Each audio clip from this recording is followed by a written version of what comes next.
Hey, welcome back to my channel. If you're new, please consider subscribing. Today we're going to be going over a real quick review of what's going on in the news for March 16, how it's relative to what's happening in the stock market, and we're going to be doing a beginner stock analysis for stock symbols BAC, that's Bank of America, eBay, and Nasdaq, and NDAQ. All right, so so far, as of March 16, all non-essential workers across New York State are required to stay at home. This in turn will cause businesses to close since employees have to stay home, and a lot of these employees work in these non-essential businesses. And an announcement was made on a moratorium on evictions for 90 days. So for 90 days, landlords can't, enforce and collect rent. People don't have it, of course, and evictions can't go on. For instance, your mortgage is late. They have to also have a 90-day moratorium on mortgages too. People were asked to limit outdoor activities, not to congregate in like parks, in the streets, in groups, maintain social distance, and the governor advised, social distancing, and grocery stores, food delivery services, public transportation, and things like that can continue to operate. All right, so over here we have the Bank of America chart, stock chart, and we're going to look at a chart pattern.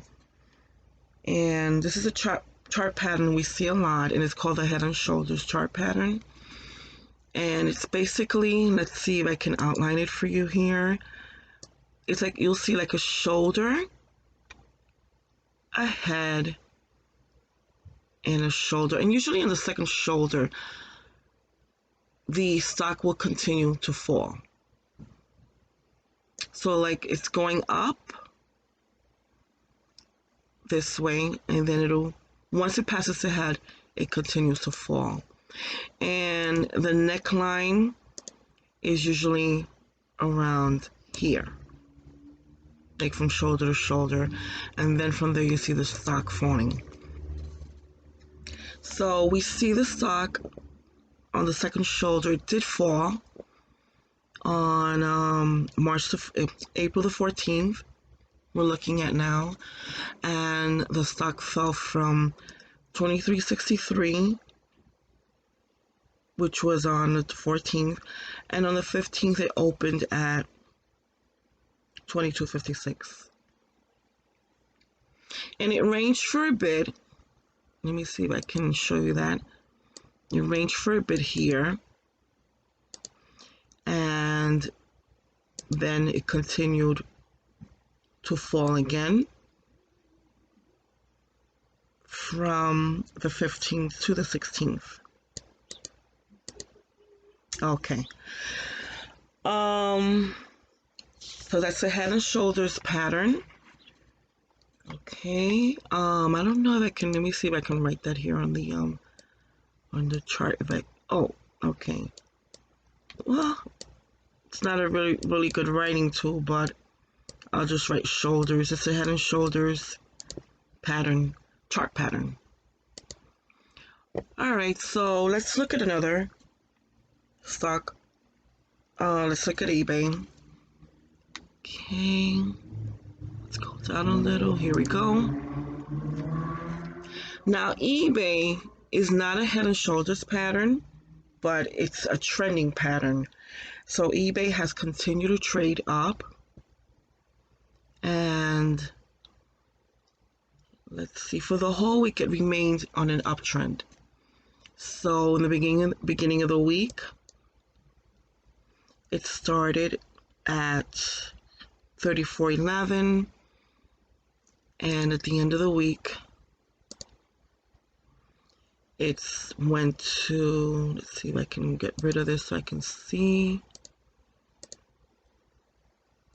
All right, can't get rid of it.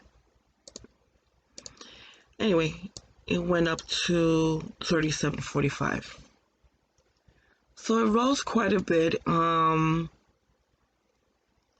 the 13th, the stock market closed at 34.73 for eBay, and then it gapped up to 35.80 on the next day, the 14th of April, to 35.80, and then it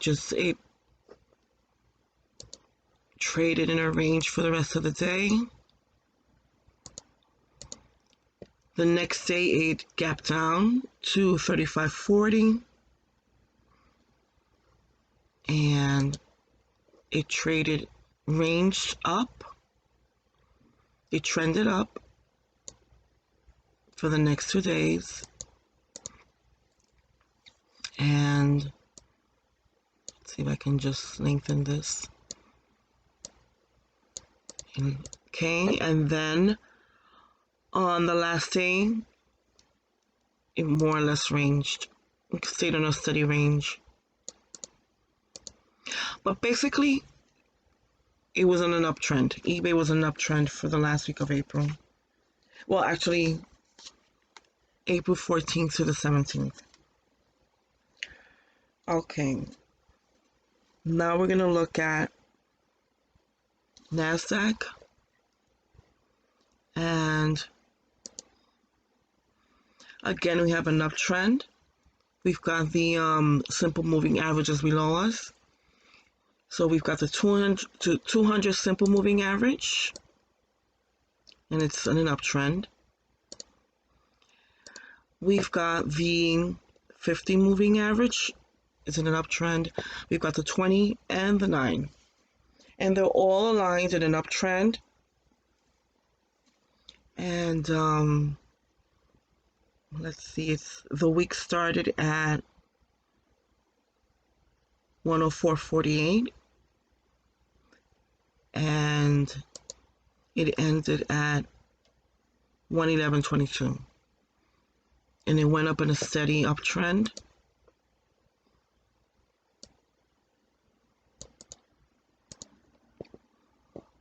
And there was a gap on Friday, because on Thursday it ended at 108.66, and then it gapped up to 111.46.